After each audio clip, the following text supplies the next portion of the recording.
Hello दोस्तों। तो आज हम हमारी इंडिया आफ्टर इंडिपेंडेंस की सीरीज़ में हमारे चैलेंजेस को कंटिन्यू करेंगे। Rural upliftment was another big challenge, and two major programs were launched in form of Community Development Program CDP 1952 and Panchayati Raj 1959. CDP was launched in 55 blocks of 100 villages each and aimed at addressing all aspects of rural life like agriculture, health, education, and infrastructure with the help of local community. It aimed at self reliance, building capacity and leadership at rural level, and augmenting durable rural assets and institutions. It was also accompanied by national extension services and achieved success in major extension work. Better seeds, fertilizers, etc. It also lead to building of basic infrastructure in form of roads, tanks, primary health setups, etc. However, it was gross failure on its objective of local involvement, and instead it raised expectations and government reliance. It became highly bureaucratic and BDOs become centerpiece of it. Major gains were usurped by the rural elites and powerless landless got little benefit out of it. Balwant Rai Mehta committee was appointed to evaluate it, and it recommended establishment of a Panchayati Raj framework for decentralization of developmental administration, which happened in form of a three-tier structure in various states.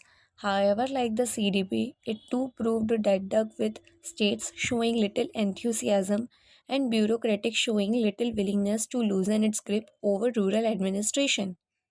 Pursuance of independent foreign policy and an ability to raise her voice in international for a was also a challenge for India. Pursuance का मतलब होता है अनुसरण करना. Concrete shape to such ideas was given in form of non-aligned movement, principal distance from world superpowers, and non-involvement in Cold War. It doesn't mean indifference to others, but avoidance of only the unreasonable.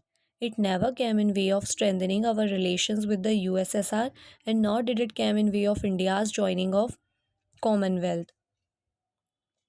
Neither it meant utopian pacifism, as India used force when it realized that it is necessary to do so, as in case of 1947, 1965 and 1971 wars. Utopian pacifism का मतलब होता है काल्पनिक शांतिवाद. It was agreed that developing countries cannot afford to waste precious resources in rivalries, and hence India neither joined nor approved regional West supported blocs like Baghdad Pact, SEATO, South East Asia Treaty Organization, CENTO, Central Treaty Organization, and so on. Western thinkers tried to malign Indian approach by calling it as immoral neutrality. Malign मतलब दुष्प्रचार करना उसका. However, it was rebuffed by India by stressing that non-alignment deciding issues on their merit. Rebuffed करना यानी फटकार लगाना. Shunning of colonialism and fascism. Colonialism का मतलब है उपनिवेशवाद. Believing in their own strengths, world peace, disarmament, and democratization of international relations, India supported the cause of colonies and development of newly independent countries. Towards peaceful coexistence, Nehru also devised Panchashil doctrine influenced from Buddhism, which called for mutual respect for each other's territorial integrity, non-aggression, non-interference in each other's internal affairs, equality and mutual benefit, and peaceful coexistence. Even before independence, Asia Relations Conference was held in Delhi in March 1947, attended by 20 nations, which set tone for independence of Asian countries. Another one was called in 1948 against the Dutch, Netherlands or Holland.